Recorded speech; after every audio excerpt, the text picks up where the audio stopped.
Olá, muito bom dia, você que está acompanhando a programação da Rádio Assembleia em conexão com a Rádio Senado por meio da 96.9 FM. Bom dia a você internauta conectado nas nossas plataformas digitais da Assembleia Legislativa e aos nossos queridos telespectadores acompanhando a nossa programação por meio do canal digital 9.2, sexta-feira, 15 de novembro de 2024, dia da proclamação da República. Sextou, hashtag só que não, viu? Estou por aqui nos estúdios da Rádio Assembleia, já trazendo informações sobre os trabalhos no Parlamento Maranhense. Daqui a pouquinho, nesse feriado, um dia especial, a gente vai ter uma entrevista especial com a historiadora Júlia Constança, que vai falar sobre a proclamação da República, explicar para a gente o fato, a importância da proclamação para a história brasileira. Enfim, tudo isso e muito mais você acompanha agora no Diário da Manhã, que está com tudo, viu, gente? Daqui a pouquinho a gente também vai trazer o resumo do que foi discutido pelos deputados e deputadas ao longo da semana na Assembleia Legislativa do Estado do Maranhão. E olha, sexta-feira tem gente já querendo curtir o feriado, pegar as praias aí durante o fim de semana, as belas praias do litoral maranhense, hein? Coisa boa. Eu vou chamar a Ananda Fontinelli para saber se São Pedro vai cooperar. Ô Ananda, muito bom dia a você. Bom dia, Ronald. Bom dia para você que está nos acompanhando no Diário da Manhã. Vamos conferir a previsão do tempo para essa sexta-feira? Olha só. Bom, para sextar na capital, a previsão é de tempo parcialmente nublado, como foi a semana inteira, sem possibilidade de chuva em São Luís. Os termômetros variam entre 25 e chegam até os 32 graus na máxima. Já em Benedito Leite, pancadas de chuva são esperadas para hoje. Segundo o Instituto Nacional de Meteorologia, tem alerta laranja lá na região. Os termômetros marcam a mínima de 25 e a máxima chega a 35 graus. E para a gente encerrar, na cidade de Buritirana, o clima não diferencia muito de Benedito Leite. Chuvas intensas são previstas lá na região durante todo o dia. A mínima é de 22 e a máxima pode chegar até os 32 graus. Bom, atenção a esses moradores, né, Ronald, na hora de sair de casa. Em caso de rajadas de vento, não se abrigue debaixo de árvores, pois há risco de queda e descargas elétricas. Você também pode ligar em caso de emergência para a Defesa Civil no número 199 e Corpo de Bombeiros 193. É isso, Ronald, bom fim de semana e a gente volta a se encontrar na segunda-feira. Até lá! Valeu, Ananda. Muito obrigado. Um ótimo feriado para você, um ótimo fim de semana. Na segunda-feira a gente vai se reencontrar aqui pelas ondas da 96.9 FM, claro, também pela TV Assembleia, canal digital 9.2. Aliás, deixa eu aproveitar para mandar um abraço para a cidade de Buritirana aí, viu? Que foi citada pela Ananda Fontinelli. Um abraço a todas as regiões do Maranhão que acompanham a programação do Diário da Manhã. Presidente Dutra, Dom Pedro, Santo Antônio dos Lopes, Tuntum, um abraço também para a cidade de Timon e a turma boa, viu? Lá na região Tocantina, na cidade de Imperatriz, a nossa segunda maior cidade do Maranhão. Um abraço a todos, participem sempre com a gente através do 3269-3009 e por meio das nossas plataformas digitais. O Diário da Manhã é muito melhor com a participação dos nossos ouvintes, internautas e telespectadores.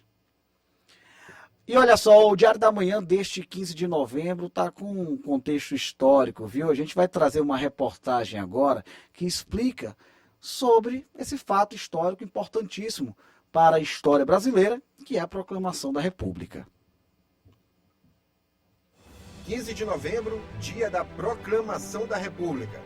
Mas o que você sabe sobre esse fato importante para a história do país? Lembra do significado? Pra falar a verdade, eu não sei te dizer. Não. Não sei nem resposta. Não lembra? Não. Proclamação da República. Mas eu acho que eu faltei nesse dia na escola, né? Este historiador conta o que o movimento representou. É um movimento dessa elite militar, desses oficiais militares insatisfeitos com a monarquia, né? E ela acontece uma forma de golpe, é uma espécie de golpe militar, né, que proclama a República, né? Eles vão depor, na verdade, o imperador, né? Então são militares. Não há ali a participação popular, não é um movimento que vem a partir da insatisfação popular. Até porque do ponto de vista popular, a monarquia ela tinha bastante, ela era popular, tinha bastante prestígio, né? Então é um movimento sem a participação popular. Tanto é que um desses republicanos, né? O que era jornalista, o Aristides Lobo, ele vai dizer uma frase que vai ficar muito conhecida, que é: e o povo assistiu bestificado. Ou seja, quer dizer que não houve a participação do povo. A cena do grito de independência ao norte, eternizada em diversas obras, também não retrataria fielmente o ocorrido. Mas aqui no Maranhão, a notícia da proclamação da República chegou apenas 3 dias depois. E não foi bem recebida logo de cara, não. Houve protesto e muita resistência.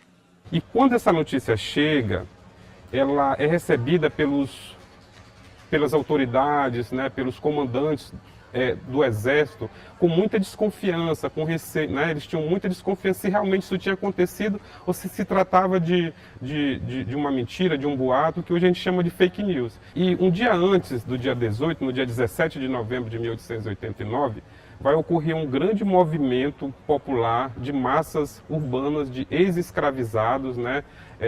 Pardos, negros, mestiços, né? Ex-escravizados, que vão ocupar as ruas do centro de São Luís, as ruas aqui onde hoje é a Praia Grande, né? E vão se direcionar a este prédio aqui, que na época funcionava o jornal O Globo e era um jornal dirigido pelo Paulo Duarte e o Casimiro Júnior, que eram 2 republicanos. Paulo Duarte já tinha recebido a informação e convocou a Sociedade Ludovicense para a Câmara Municipal de São Luís para anunciar, né, o fim da monarquia e a proclamação da República. Um marco importante, cheio de curiosidades e particularidades de um processo que mudou os rumos do país.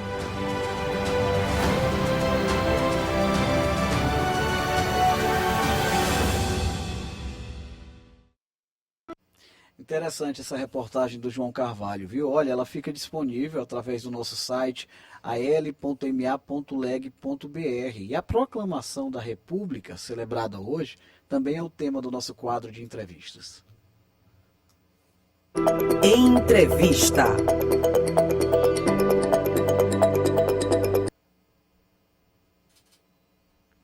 Perfeitamente. Gente, olha, quem acompanha já a nossa programação pelo vídeo, está observando aí que eu estou recebendo já a nossa convidada de hoje. Não é a primeira vez que está por aqui, estou tendo a alegria de rever a professora Júlia Constança, professora da Universidade Estadual do Maranhão, para a gente falar sobre esse dia tão importante, né? Dia de celebração no Brasil, proclamação da República. Professora, muito bom dia, senhora. Seja mais uma vez bem-vinda aos estúdios do Complexo de Comunicação. Começo perguntando quais são os principais fatos que nós podemos destacar em torno da proclamação, hein, professora? Bom, é um prazer estar aqui novamente, conversando com vocês. Os principais fatos da proclamação, a historiografia, ela elenca alguns fatos, alguns aspectos, mas a gente sempre pensa na ideia do antes, né, dos antecedentes, e depois no fato mesmo, no ocorrido. Então, os antecedentes é clássico, né, as questões religiosas, as questões que teve a Guerra do Paraguai, todas essas questões são colocadas, né, como antecedentes da guerra. Mas a gente também não pode, da guerra não, da proclamação, a gente não pode esquecer também do próprio governo, né, da monarquia, que era um governo que já se estabeleceu e que estava há mais de 40 anos. E isso causa um desgaste e o processo histórico, ele também tem o movimento do tempo, da mudança do pensamento. Então, tudo isso vai interferir no processo da proclamação da República. Então, aqui dá para a gente dizer que há um contexto, há um ambiente que está se transformando e que está se terminando um século. Se a gente for pensar até o fato de que a América já tinha, muitos dos países da América já tinham se tornado independentes e tinham estabelecido repúblicas. E para o Brasil, só o Brasil era monarquia. Até isso acho que acaba que interfere nesse processo. Perfeito. Professora, a senhora está falando já, claro, de uma maneira muito necessária sobre a monarquia. É possível se discutir e considerar que a proclamação da República pode ser considerada como um golpe na monarquia ou não? Ah, sim.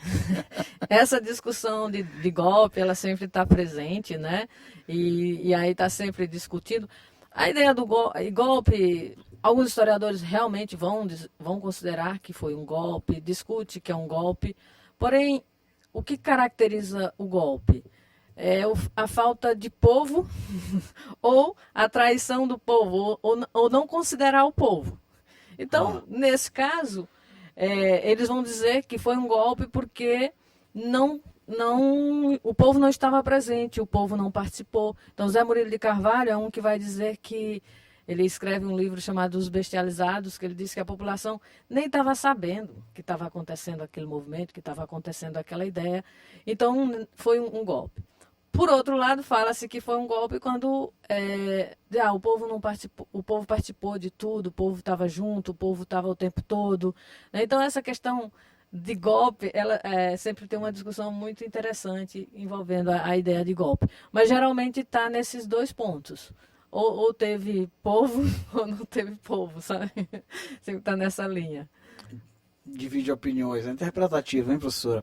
E o que a gente pode citar em torno do papel dos principais líderes em torno da proclamação, hein?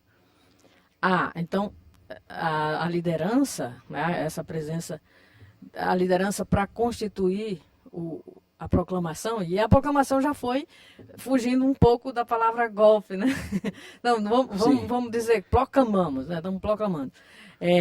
Mas já quebra a história do golpe. A ideia, né? Assim, é um golpe, os militares estão assumindo e tal. Não, estamos proclamando a república, ou seja, tira não está nem dizendo, estamos botando para fora a monarquia e tal, não, já estamos proclamando a república. Não é como se a república fosse algo que já estivesse chegando, né? Não, é como se já está no tempo, está acontecendo, a gente só vai proclamar. É mais ou menos nessa ideia.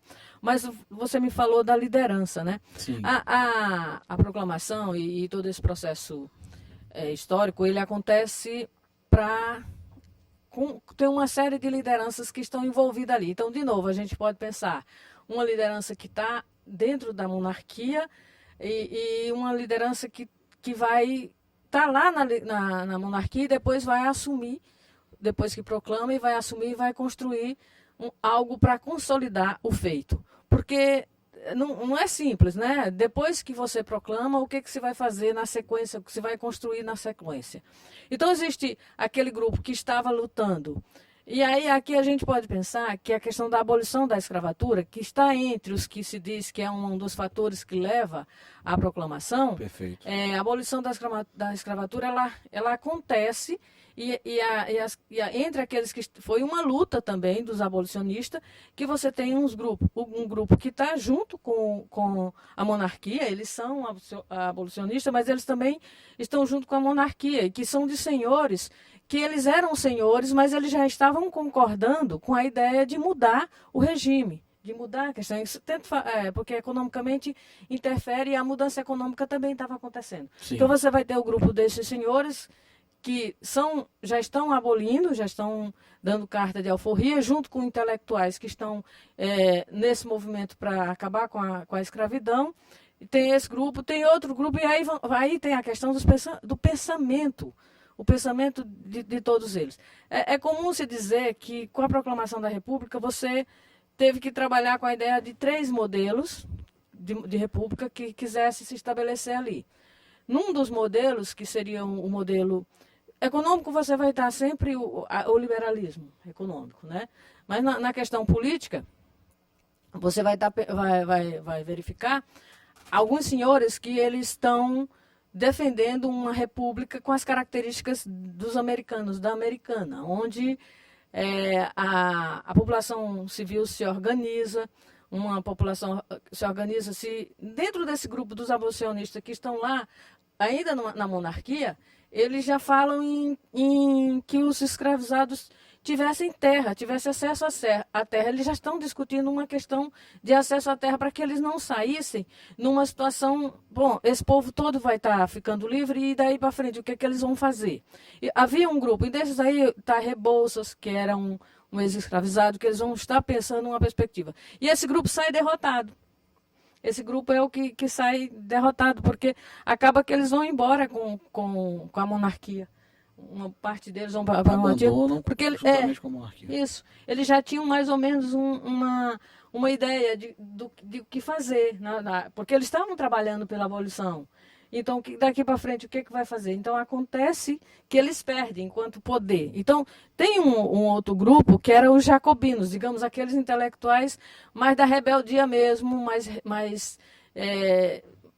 digamos, a gente poderia chamar hoje de esquerda, né? Talvez. Não seriam esquerda, porque naquele momento não existia. Sim. Mas esse grupo que eles eram mais revoltos e que eles estavam influenciados pelos Um jacobinos. perfil mais característico do que hoje nós temos à esquerda. Isso, que era a ideia dos jacobinos relacionado com a Revolução Francesa. Sim. Ou seja, estariam do lado esquerdo enquanto jacobinos, enquanto aqueles que estariam dentro do pensamento dos jacobinos. Esse grupo de intelectuais é aqueles que vão trazer mais os ideais da Revolução Francesa, liberdade, fraternidade, igualdade, né? É um grupo de intelectuais que estão aí, que estão nessa liderança e que vão estar meio que profetando, escrevendo nos jornais. Já existia também um outro grupo que era os positivistas. E os positivistas vão estar influenciados por Comte, o positivismo francês, que é sociólogo e tal, que está dizendo assim, não, nós temos que ser positivos e nós temos que ser para frente, né? No progresso, né? A discussão de progresso, temos que constituir um estado de progresso. E aí vão se agarrar ao positivismo. É aí onde entra também os militares. Que os militares, dentro dos quartéis, dentro daquilo que estava se pensando enquanto formação militar, o pensamento positivista já vai estar posto. Então, tipo assim, ideologicamente, é mais ou menos aqueles que conseguem sustentar um pouco esse discurso. Para que, uma vez acontecida a proclamação, se consiga sustentar aquilo que foi feito. Sim, se manter. Porque se levanta os contrários àquilo, né? É possível estabelecer um comparativo da nossa proclamação com outros movimentos republicanos nesse contexto da América Latina, professora? Olha, eu entendo que a relação que a gente pode fazer é dessa mesmo do próprio pensamento, que é essa influência já de um modelo liberal, de liberalismo, já mais próximo da referência dos americanos. Ou seja, a referência do modelo de república americana, ela começa a se sobressair dentro da América como um todo. No Brasil, o que aconteceu? Conseguiu-se colocar um liberalismo sem derrubar a monarquia. Mas aí a gente também deve lembrar que nos outros países da América, o rei europeu, os reinos europeus não vieram para a América, né? Nós temos também essa diferença, que o rei Dom João vem para o Brasil. Ele sai da metrópole e vem para a colônia. Então, é uma diferença que ele consegue se estabelecer, consegue dialogar e consegue vivenciar com os grupos que estão aqui no Brasil, e aí retarda essa mudança do poder político, que aí é de rei para presidente. Então, mas uma parte das elites, ficou que ela já queria o presidente na época da independência. Ali já estava posto também. Agora, economicamente, professor, e socialmente, assim, quais as primeiras mudanças já com a proclamação da República no Brasil? Aí vai ter que se estabelecer está se estabelecendo também uma outra forma econômica de se viver, porque aí você está mudando o tipo de trabalho, né? Você está mudando do trabalho escravo para o trabalho livre. Sim. E está havendo uma mudança também, por exemplo, no Brasil, do centro econômico. Você está saindo do Nordeste, que era agricultor de engenho, dessa coisa toda, e você está mudando para o café, né? É aí quando está emergendo o café em São Paulo. Então, você está mudando radicalmente o tipo de produção. Você abre essa mudança, né, de trabalho, entre aspas, você vai abrir outras oportunidades e é um contexto completamente diferente, não é isso? a princípio, se vai mudar o produto, que é o café, que vai ter mais aceitação, que vai ter aceitação lá fora, que é produzir para exportar. E, a princípio, a mão de obra vai se pensar na mão de obra escrava mesmo, escravocrata, que era que existia. E aí o que acontece? O Brasil tem um movimento interno, que é a venda dos escravizados das províncias como o Nordeste, por exemplo, está em crise, vende muitos escravizados para o Sul e para o Sudeste. Então, a crise do Maranhão vendeu. Sim. As províncias venderam muitos escravizados para São Paulo. Só que naquele momento também vai estar a discurso da mudança da mão de obra para uma mão de obra livre. E nessa mão de obra livre, a ideia, basicamente, a República ela não olha para esse escravizado que vai estar ficando livre, mas sem nada no bolso ou na mão, né? Como diz a história.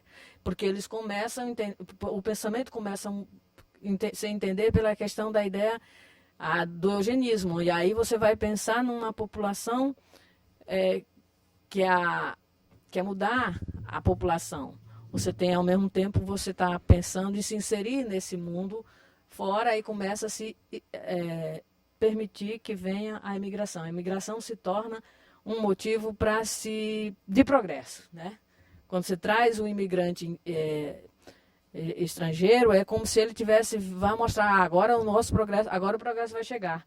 Está vindo o branco, está vindo outra leva de europeu e não é tão sem qualificação como o escravizado. Então é outro movimento.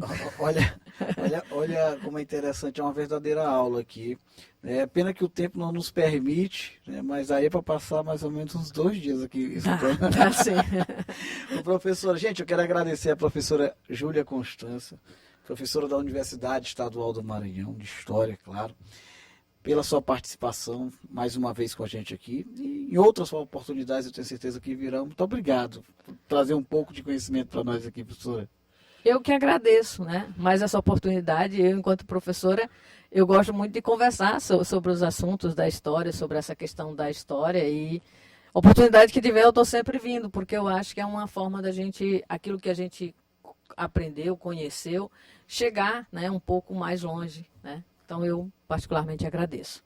Nós que agradecemos. Então, gente, conversamos com a professora de História da Universidade Estadual do Maranhão, Júlia Constância. Essa entrevista ela vai ficar disponível no nosso canal oficial no YouTube, TV Assembleia Maranhão, Rádio Assembleia Maranhão, ou até mesmo por meio do site al.ma.leg.br. Olha, vamos chamar agora a repórter Milena Dutra, que tem as informações sobre como foi a movimentação durante a semana na Assembleia Legislativa. Ô Milena, muito bom dia a você. Foi uma semana de muito trabalho por aqui, hein? Muito bom dia, Ronald. Bom dia a todos que acompanham a TV Assembleia neste feriado de 15 de novembro. Sim, tivemos uma semana super importante aqui na Assembleia Legislativa. A semana começou com as sessões plenárias aqui no plenário na Gibiaica na terça-feira. Tivemos também reunião da Comissão de Constituição e Justiça. E na quarta-feira, o grande dia para a Assembleia Legislativa, que foi a eleição da mesa diretora, sendo a presidente Iracema Vale reeleita como líder do Legislativo Estadual, mais uma vez ocupando o cargo mais importante do Poder Legislativo. Ela que foi a primeira mulher a ocupar o mandato e agora voltará a ser a presidente da Assembleia no próximo biênio, aqui em votação no plenário da Gibiaica, com a participação maciça dos deputados estaduais. E quinta-feira tivemos sessão plenária, a última sessão plenária da semana. Ontem nós tivemos um momento importante, os deputados repercutiram o resultado das eleições, a presidente Iracema Vale sendo reeleita líder do Legislativo Estadual. Portanto, foi uma semana bastante intensa aqui na Assembleia Legislativa, encerrando com uma sessão solene solicitada pelo deputado Dr. Iglesio, que entregou o título de cidadania maranhense a personalidades que colaboram para o desenvolvimento de todo o Estado. Sexta-feira chegando, né? Hoje, sexta-feira, e lembrando que terça-feira que vem nós teremos a primeira sessão plenária da semana. Eu já faço um convite a quem nos acompanha aqui no Diário da Manhã para assistir, acompanhar o trabalho dos deputados estaduais aqui pela TV Assembleia, pela Rádio Assembleia, pelas nossas redes sociais. Um ótimo feriado para você, Ronald. Valeu, Milena Dutra. Ótimo feriado para você também. Um ótimo fim de semana. Na segunda-feira Deus permitindo, claro, nós estaremos de volta na programação do Diário da Manhã. E como a própria Milena disse aí, terça-feira já é dia de sessão plenária, cobertura completa das atividades no Palácio Manuel Beckmann, que na verdade já começam a partir de segunda, claro, mas no âmbito do plenário na terça-feira. Você acompanha em toda a programação da Rádio Assembleia, do site da Assembleia Legislativa, das nossas redes sociais e também da TV Assembleia. Na terça-feira tem reunião no âmbito das comissões, já com a possibilidade de encontro na Comissão de Constituição, Justiça e Cidadania, a CCJ. A gente vai ficar de olho também. E o Diário da Manhã vai ficando por aqui, viu? Desta sexta-feira, com um feriado bacana aí, muita gente já aproveitando para descansar, outros não. E eu ficando por aqui agradecendo, viu, o carinho da sua companhia, não apenas nessa sexta, mas ao longo de toda a semana, uma semana de muita produtividade para todos nós aqui, com muita informação no Complexo de Comunicação do Parlamento Maranhense. Na segunda-feira a gente está de volta. Uma excelente sexta-feira, ótimo feriado, maravilhoso fim de semana a todos e até segunda.